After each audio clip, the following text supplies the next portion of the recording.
రవీంద్రనాథ్ రెడ్డి గారు నిన్న ఇదే అవినాష్ రెడ్డి గారిని పక్కన కూర్చోబెట్టుకుని సాక్ష్యాలు గంగిరెడ్డి తుడిచేస్తుంటే అవినాష్ రెడ్డి గారు అమాయకంగా నించొని చూస్తున్నారట. ఎందుకు అమాయకంగా చూస్తున్నారు సార్? అవినాష్ రెడ్డి గారు హత్య చేయకపోతే అసలు బాడీని ఎందుకు క్లీనప్ చేస్తున్నారు, సాక్ష్యాలను ఎందుకు మాయం చేస్తున్నారు అని అవినాష్ రెడ్డి గారు ఎందుకు అడగలేదు సార్ అని అడుగుతున్నాం. నిందితుడిగా చేర్చింది అవినాష్ రెడ్డి గారిని సిబిఐ అక్యూజ్డ్.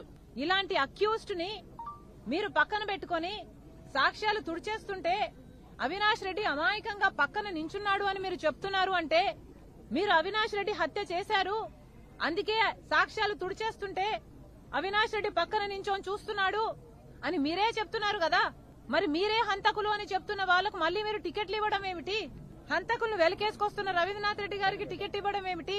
ఏం మాట్లాడుతున్నారు మీరు? నేను తెలంగాణలో పార్టీ పెట్టాను, ఆ తర్వాత ఇక్కడికి వచ్చాను అని నా సొంత మేనమామే మాట్లాడుతున్నాడు అంటే, అయ్యా మేనమామ గారు, నేను తెలంగాణలో పార్టీ పెట్టింది ఒక నియంతను దించడానికి. నా పని అక్కడ అయిపోయింది. కేసీఆర్ అనే నియంతను దించేశాం. ఇక్కడ నాకు పని పడింది కాబట్టి ఇక్కడ నేను కాంగ్రెస్ పార్టీలో చేరి ఇక్కడికి వచ్చాను.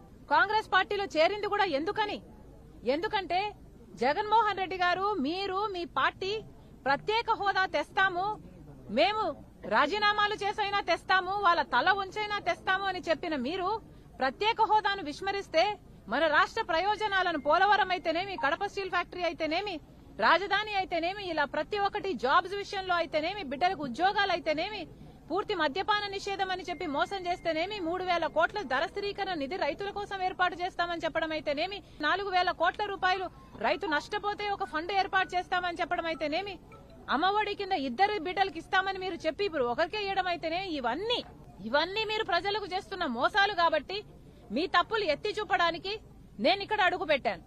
అంతేకాదు ఈ కడప జిల్లా, కడప పార్లమెంటుకు నేను పోటీ చేస్తున్నది కూడా మీరు ఇలాంటి హంతకులను వెనకేసుకొస్తున్నారు కాబట్టి మళ్లీ ఇలాంటి హంతకులు అవినాష్ రెడ్డి ఇలాంటి సిబిఐ అక్యూజ్డ్ అని చెప్తున్న వీళ్లకు మళ్లీ మీరు టికెట్ ఇచ్చి వాళ్ళ అధికారాన్ని పెంచి వాళ్ళని మళ్లీ చట్టసభలకు పంపిస్తుంటే తట్టుకోలేక, రాజశేఖర రెడ్డి గారి తమ్ముణ్ణి అంత ఘోరంగా చంపితే ఇంత అన్యాయం జరుగుతుంటే తట్టుకోలేక ఈ రోజు రాజశేఖర రెడ్డి బిడ్డ నిలబడింది. కడప జిల్లా ప్రజలందరూ కూడా అప్రమత్తంగా ఉండండి. మళ్లీ ఇలాంటి నాయకులకు ఓట్లేస్తే ఇవే మళ్లీ జరుగుతాయి.